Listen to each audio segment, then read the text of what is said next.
Jean-Georges, en fait, on est dans la liberté, chacun il reçoit, qu'il n'y a pas un ordre. En fait, ce que je vois, c'est que c'est vrai qu'on est habitué à suivre une discipline que nous avons été habitués dans les assemblées, dans les trucs où on est passé. Mais c'est pas comme ça marche avec le Seigneur. Et le frère a parfaitement raison. Avec le Christ, on est libre. L'apôtre Paul dit qu'on est libre. D'accord? Donc, ce que ce soir je veux vous partager, c'est quelque chose que j'ai reçu il y a 3 jours. Parce que le monde entier a compris, et on voit que tout le monde prie aux genoux, tous à genoux, donc même dans les rues, on le voit. D'ailleurs, le frère Jean-Georges tout à l'heure a mis une vidéo qui est très belle, que tout le monde prie, c'est magnifique, dans les hôpitaux, tout ça, c'est bien, parce que les gens commencent à se poser plein de questions, et c'est magnifique parce que Dieu commence à toucher les cœurs de tout le monde. Mais il y a un problème aujourd'hui qui persiste en tous les chrétiens, ceux qui ont été appelés dans les années, que Dieu n'est pas content. Et ce soir, je vais vous partager avec vous. Il y a un souci. On est tous à ses genoux, mais on continue toujours à pointer du doigt alors qu'il a fermé tout. Nous sommes tous à ses pieds pour écouter sa parole. Nous ne sommes pas là pour juger. Nous ne sommes pas là pour déclarer. Nous ne sommes pas là. Nous sommes là aujourd'hui pour que cette église qui a ses genoux, demain, frères et sœurs, écoutez bien, demain, quand on sort de ce confinement, on va être amené à affronter des situations difficiles pour nous. Aujourd'hui, on est à la maison, on a à manger, on a à boire, on a notre ordinateur, on a notre partage, on a nos trucs. Mais demain, ça ne va pas marcher comme ça. Demain, quand ça va commencer, que tout le monde sort dans la rue, l'église, cette église-là qu'on est enfermée aujourd'hui, on va commencer à trouver une petite persécution qui va durer. Et je vais vous expliquer pourquoi. Je veux qu'on prenne, s'il vous plaît, quelqu'un qui peut lire Ecclésiaste 3 au verset 15.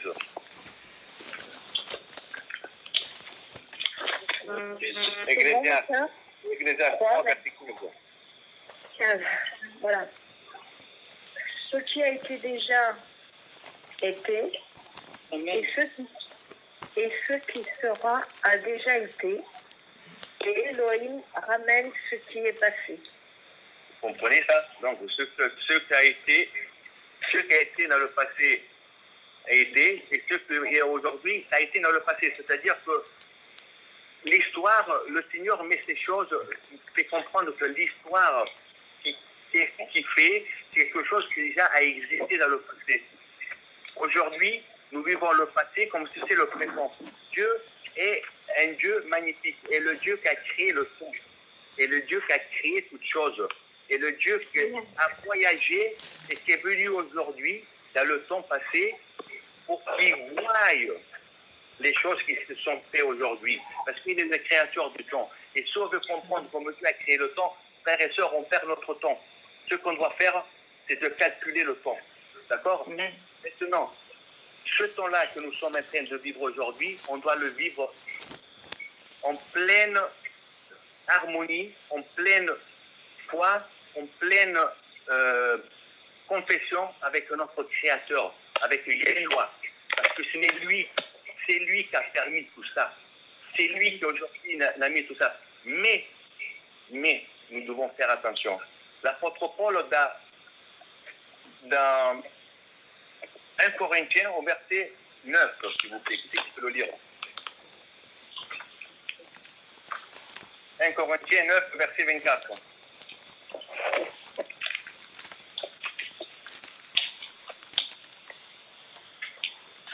Ne savez-vous pas que ceux qui courent dans le stade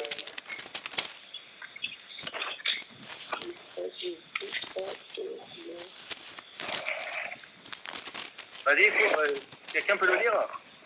Oui, il a commencé. Que ceux qui courent dans le stade courront tous, mais qu'un seul reçoit le cri, courant en effet de manière à le saisir. Voilà. Donc, nous sommes tous en train de courir. Nous avons couru pour des années pour un but, que c'est là de recevoir les couronnes. Maintenant, frères et sœurs, il est très important de comprendre que chacun de nous qui court pour ce but de ce royaume, pour recevoir les couronnes, on ne doit pas permettre à personne, je dis à personne, de nous faire ralentir ce but que nous courons depuis des années.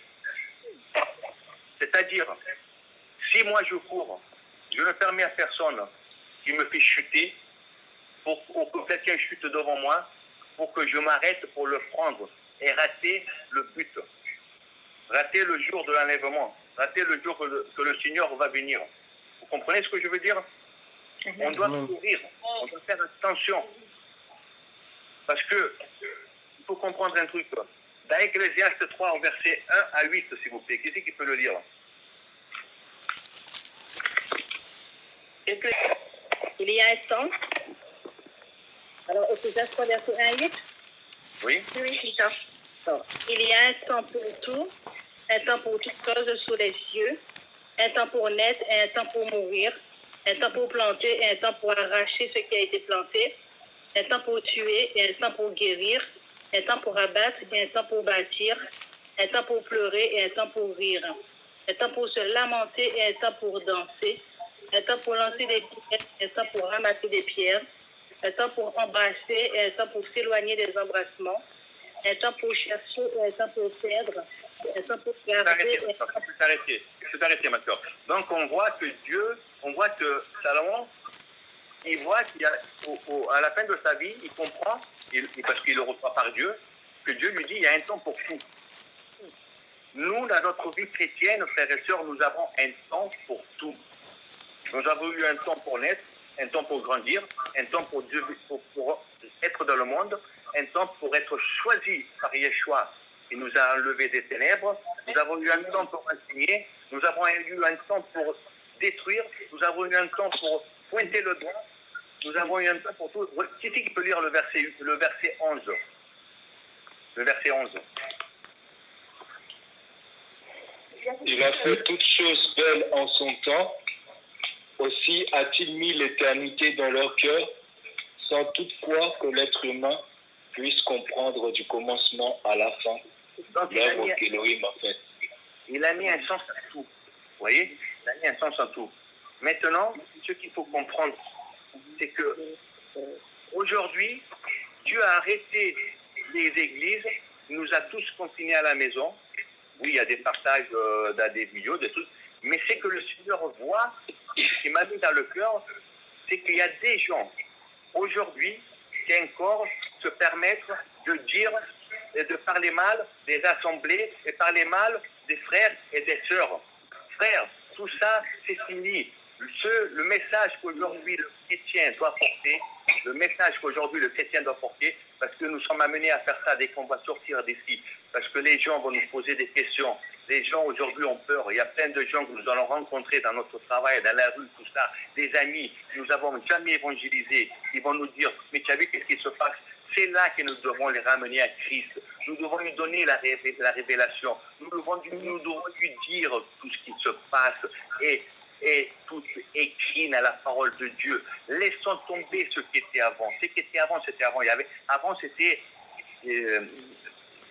une époque où le Seigneur a dit, sortez des églises, pointez du doigt tout le monde, ramenez à la repentance, dites à celui-là, dites à l'autre ça.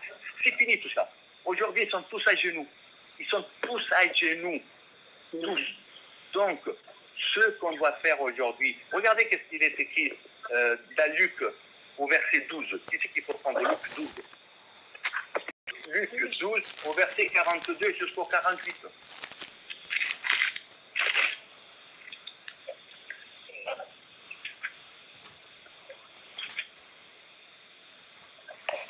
Luc 12, 42 à 46, il est dit, « Et le Seigneur dit, qui donc est l'économe fidèle et prudent que le maître établira sur les domestiques de sa maison pour leur donner au temps convenable leur ration de blé. Bienheureux est cet esclave-là, que son maître, lorsqu'il viendra, trouvera faisant ainsi. En vérité, je vous dis qu'il l'établira sur tous ses biens. Mais si cet esclave-là dit à son cœur, mon maître tarde à venir, et qu'il se mette à battre les serviteurs et les servantes, et à manger et à boire et à s'enivrer, le maître de cet esclave-là viendra en un jour qu'il n'attend pas et à une heure qu'il ne sait pas, et il le coupera en deux et lui donnera sa part avec des infidèles. Amen. Vous voyez, regardez, qui est serviteur fidèle de son maître, quand il viendra, le trouvera à donner de la bonne nourriture. Dans certaines versions, il y a écrit. Frères et sœurs, aujourd'hui, nous devons donner de la bonne nourriture. Mais c'est dans le cœur à nous. Nous restons avec les enseignements et les doctrines que nous avons eues dans le passé et nous mettons à battre, nous continuons à battre nos frères et sœurs. Frères et sœurs, ça, Dieu ne le veut plus. Il y a eu un temps pour ça. Il y a eu un temps pour ça. Le temps d'aujourd'hui, c'est de donner aux gens l'amour. Non l'amour que nous avons nous aujourd'hui, parce que l'amour que nous avons nous, frères et sœurs, même si je vous aime à tous, mais nous ne pouvons jamais comprendre l'amour que Dieu a eu pour nous. Il a donné unique. Il a donné son Fils unique qui a voulu se mettre à la croix pour nous pécher. C'est cet amour-là que nous devons prêcher aux gens. L'amour de Christ. D'accord ? C'est pas l'amour. C'est tout ce que c'était avant. Cette église-là, elle est dans les mains de Dieu. Dieu est en train de juger les églises. J'ai vu l'autre jour, je me suis mis les mains dans les cheveux, le policier de l'évangile. Mais s'il veut faire le policier, qu'il aille s'inscrire dans un concours, il devient policier, le policier dans l'évangile. Mais c'est quoi tous ces trucs de frères et sœurs? Et qu'on pointe du doigt l'évangile, mais où s'écrit tout ça? Mais c'est quoi tout ça?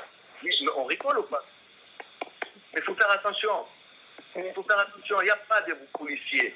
Il y a la parole de Dieu, sa parole. Dieu a mis un ordre à toutes les choses. Dieu a mis le soleil et la lune pour marquer les temps. Dieu a mis un ordre dans l'être humain. Dieu a mis chaque chose à sa place. Nous sommes arrivés aujourd'hui à la fin. Il faut qu'on comprenne, frères et sœurs, que le passé, c'est le passé. Aujourd'hui, on vit le présent. Et notre présent d'aujourd'hui, notre devoir de tous, ensemble, frères et sœurs, tous, ceux qui aujourd'hui écoutent ce message, ceux qui vont l'écouter demain, c'est que tous, et vous allez voir que d'autres personnes vont faire ce message parce que notre Père nous parle. Notre Père, il n'est pas, comment dire, fier de son Église. Il a arrêté son Église a continué à des choses, mais c'est incroyable. C'est pas possible. C'est pas possible. Amen. Ce qu'il faut comprendre aujourd'hui, parce que, je vous le répète, les phases qui vont se passer dans les jours qu'on va sortir, je le répète, ça va être compliqué pour nous. Ça va être très compliqué. Beaucoup d'entre nous vont être mis à l'épreuve. Beaucoup d'entre nous vont passer par des situations, par des tribulations avant qu'on parte. Parce que avant qu'on parte, frères et sœurs, il y a des choses qui vont se passer.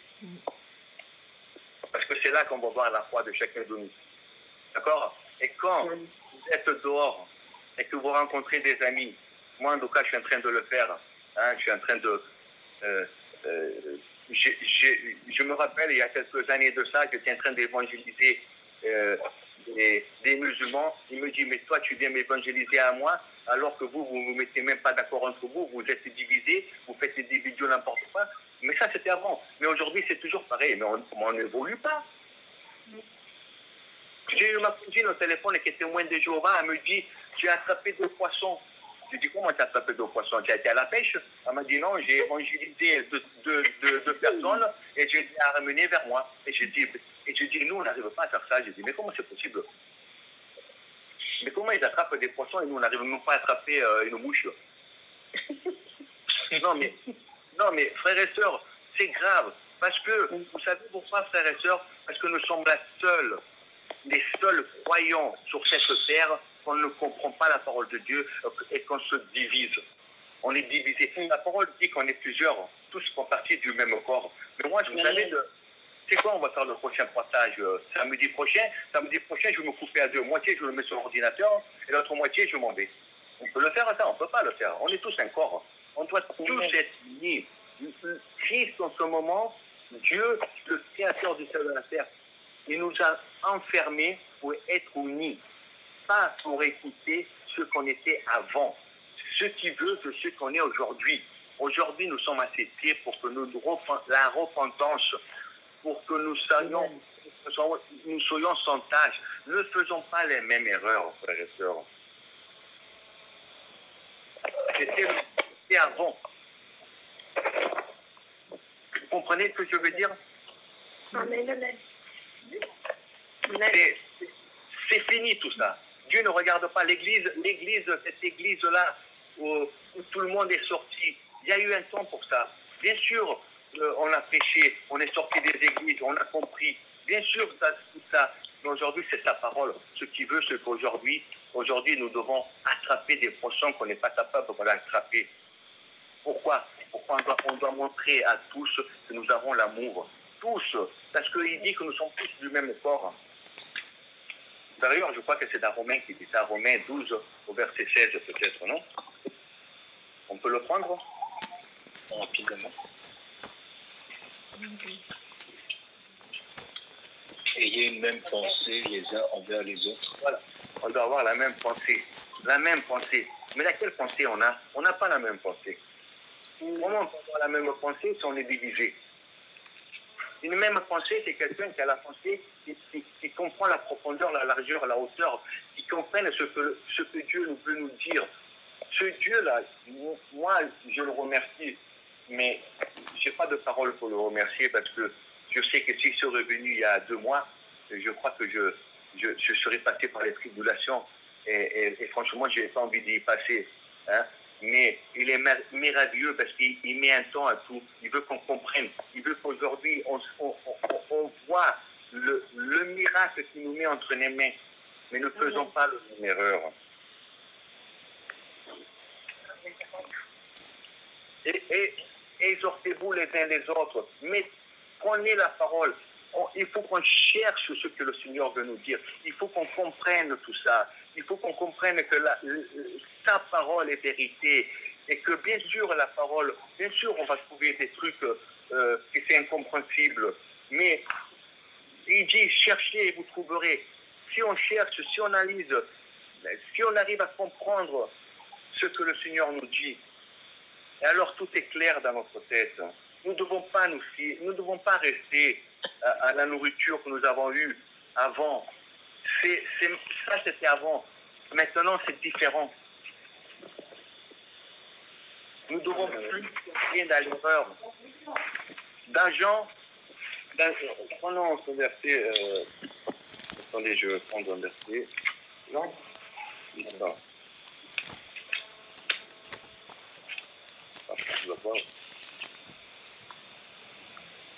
Jean, quel chapitre? Je suis en train de regarder avant de le lire. Au verset 14 à 16. Après cela, Yeshua le trouve dans le temple. Non, pardon. Matthieu 5. Excusez-moi, parce que j'ai un autre verset qui vient dans ma mémoire, là, qu'il est pressé de sortir. Mais il faut qu'il attende son tour. Matthieu, combien? Matthieu 5, verset 14. 5. Verset 14. 14. Vous êtes la lumière du monde. Voilà. On est la lumière du monde. Cette lumière-là, aujourd'hui, nous devons la donner au monde.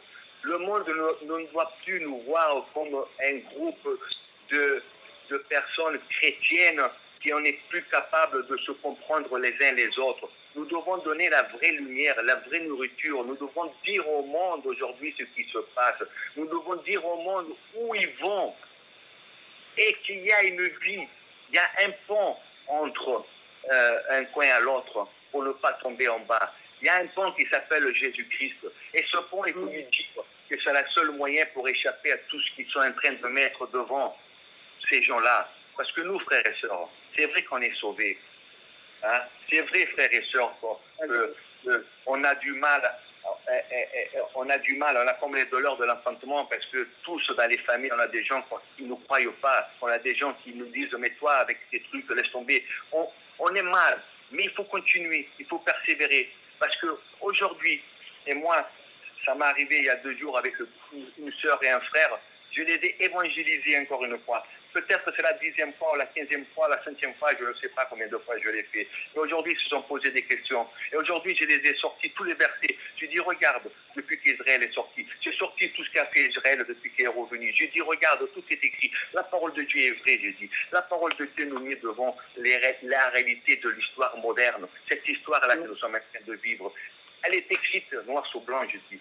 Je dis, la seule chose qu'il y a à faire, c'est donner la vie à Jésus-Christ. Parce que ceux qui vous attendent après, je dis, ma soeur et mon frère, que je les ai évangélisés, ceux qui vous attendent après, ça va être dur. Même la vie souillera de vous. Tellement ils vont être dans la souffrance. Comprenez, frères et sœurs? C'est ça l'évangile qu'on doit prier aujourd'hui. Ce que nous avons été enseignés, c'est fini tout ça. C'est fini tout ça. Il faut prêcher la croix. Il faut prêcher la croix, le sacrifice que Dieu a fait. Il faut prêcher la foi et le salut. Qu'est-ce qu'est la foi et qu'est-ce qu'est le salut? C'est ça l'évangile qu'on doit prêcher aujourd'hui. Parce que les églises, c'est Dieu qui les juge. Vous savez où nous sommes joints aujourd'hui? Regardez, on va prendre Apocalypse 1 au verset 8. C'est le dernier verset que je donne ce soir. Et après, on va continuer à parler.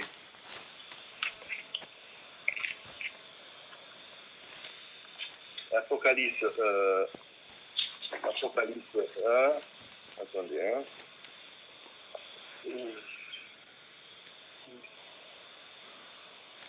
Non, Apocalypse 2.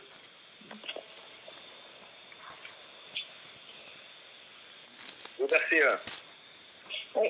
Écrit à l'ange de l'église d'Éphèse, voici ce que dit celui qui tient les 7 étoiles dans sa main droite, celui qui marche au milieu de 7 chandeliers d'or.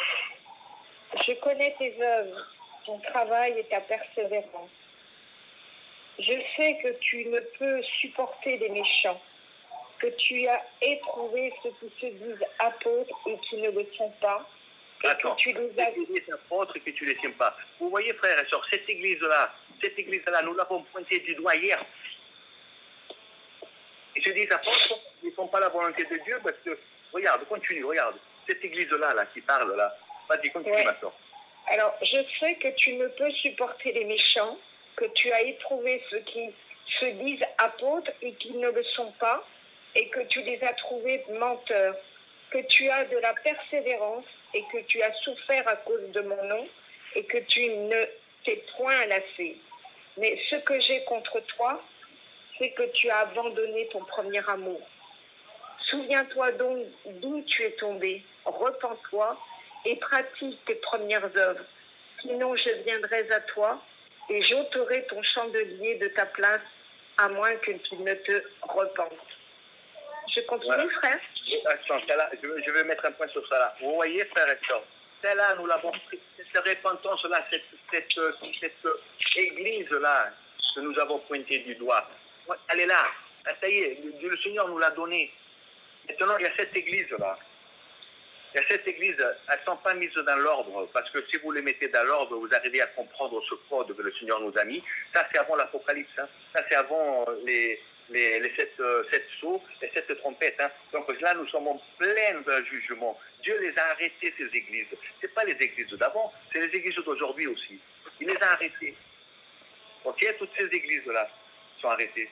Regardez où nous sommes. Lis cette prochaine église, s'il te plaît, ma soeur. Voilà. Tu as pourtant ceci, c'est que tu hais les œuvres de Nicolaïte, œuvres que je hais aussi. Que celui qui a des oreilles... La deuxième église, la deuxième, Myrne. Le verset 8. C'est laquelle? Le verset 8. Pardon? Oui, verset 8. Ah, verset 8, oui. Alors, verset 8 que je lis. Écrit à l'ange de l'église de Smyrne, voici ce que dit le premier et le dernier, celui qui était mort et qui est revenu à la vie. Je connais ta tribulation et ta pauvreté, bien que tu sois riche, bien que tu sois riche, et les calomnies de la part de ceux qui se disent juifs et ne le sont pas, mais qui sont une synagogue de Satan. Ne crains pas ce que tu vas souffrir. Voici le diable jettera quelques-uns de vous en prison afin que vous soyez éprouvés et vous aurez une tribulation de 10 jours. Sois fidèle jusqu'à la mort et je te donnerai la couronne de vie. Que celui qui a des oreilles entende ce que l'Esprit dit aux églises. Celui qui vaincra n'aura pas à souffrir la seconde mort.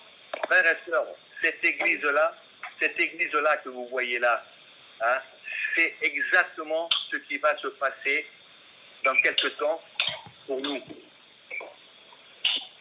Parce que comprenez bien, écoutez, tout ce qui se passe avec le vaccin qu'ils vont nous mettre. Bon, c'est, on ne va pas accepter, nous les chrétiens, parce qu'on ne va pas l'accepter. Donc, ils vont essayer de nous persécuter. Ils vont essayer même de nous mettre en prison. Certains, peut-être, ils vont dire qu'il est mort du coronavirus. Donc, ils vont essayer de dire qu'il est mort. Je ne sais pas, qu'est-ce qui va se passer. D'accord? Ils vont essayer de nous mettre la puce. Donc, on ne va pas la mettre. D'accord? Parce que cette puce, comme je ne sais pas si quelqu'un de vous est au courant, mais on ne pourra jamais la lever parce qu'elle va se mélanger à l'ADN. D'accord? Parce que ce n'est pas que la petite puce qu'on peut enlever, mais c'est la petite puce qu'on peut enlever, elle est attachée à l'ADN. Si tu lèves la petite puce, tu détruis l'ADN et en fait, il se passe dans le corps humain parce que c'est tout calculé. Vous croyez quoi? Donc, ils vont nous persécuter, ils vont nous mettre, parce que c'est là maintenant que nous allons passer. Les églises qui sont en train d'être jugées, le temps que nous avons fait, c'est fini. Maintenant, il faut regarder ce qui va se passer. Nous sommes en pleine là-dedans, frères et sœurs. Ça, c'est l'église où on va passer. Nous allons être mises peut-être en prison. Il dit 10 jours, le Seigneur. Moi, je ne sais pas qu'est-ce que 10 jours pour le Seigneur, qu'est-ce que ça veut dire. J'espère que ce ne sont pas 10 ans, parce que je n'ai pas envie de souffrir. Parce qu'un jour, c'est pendant 1000 ans. Je n'ai pas envie de souffrir encore 10 000 ans. C'est pas ça qu'il veut nous faire comprendre. Ce qu'il veut nous faire comprendre, c'est que nous allons passer par cette période-là où nous serons mis à l'épreuve, parce que nous serons persévérants de la parole. Voilà, parce que nous allons être persévérants sur sa parole, nous allons emmener le vrai évangile, nous allons remener à la repentance. Après nous, ce qui va se passer, parce qu'on va être enlevé, parce qu'on ne peut pas aller au-delà de nos forces, le Seigneur nous le dit, il nous donnera celui qui persévérera jusqu'à la fin, hein, parce que nous sommes dans une époque, frères et sœurs, il faut comprendre que l'ordre que le Seigneur a mis, nous l'avons devant les yeux, on ne peut pas le nier, hein, elle est là, donc c'est pour ça qu'il ne faut pas faire l'erreur. Après ça, alors nous, on doit être cette lumière du monde, on doit amener cet évangile, on doit amener ce message, on doit amener les gens à la repentance, à amener les gens à comprendre l'époque, à amener les gens à comprendre ce que le Seigneur nous a écrit dans sa parole, que c'est vérité, elle est là la parole. D'accord? Et essayer de ne plus faire les erreurs, de laisser le passé. Parce que toutes les églises qui sont genoux dans le Seigneur, laissons le Seigneur qui s'occupe de ceux qui veulent vraiment écouter sa parole. Amen. Comme ils sont en train de nous repentir, nous, ils sont en train de se repentir eux aussi. Parce que frères et sœurs, ce sont des frères à nous aussi. Les catholiques aussi, c'est des frères à nous. Ils sont dans le péché parce qu'ils croient à tous ces idoles. Moi, j'étais catholique. Moi, je sais qu'est-ce que ça veut dire être catholique. D'accord? Mais c'est des gens qui le font. C'est des gens qui le font avec une foi qui croient. C'est pour eux qu'on doit prier. On doit être unis. On doit prier les uns pour les autres. On doit essayer de dire au Seigneur, Seigneur, éclaire-le. Envoie quelqu'un comme nous, Seigneur, qui puisse lui montrer la réalité des choses. Amen. Voilà. Parce que comme nous, aujourd'hui, nous sommes ses témoins, dans l'Apocalypse, le Seigneur, gloire à Dieu, il aura encore 2 témoins qui vont évangéliser à ceux qui vont rester. C'est des témoins qui les a. Donc, c'est des témoins-là. Donc, nous sommes aujourd'hui, mais donc faisons bien notre travail, frères et sœurs. Le Seigneur parle 1 fois, le Seigneur parle 2 fois, le Seigneur parle 3 fois, mais le Seigneur veut qu'on mette de l'ordre. Il a créé les choses avec l'ordre, le Seigneur. Amen. Amen. Amen. Alléluia. Amen. Donc, frères et sœurs,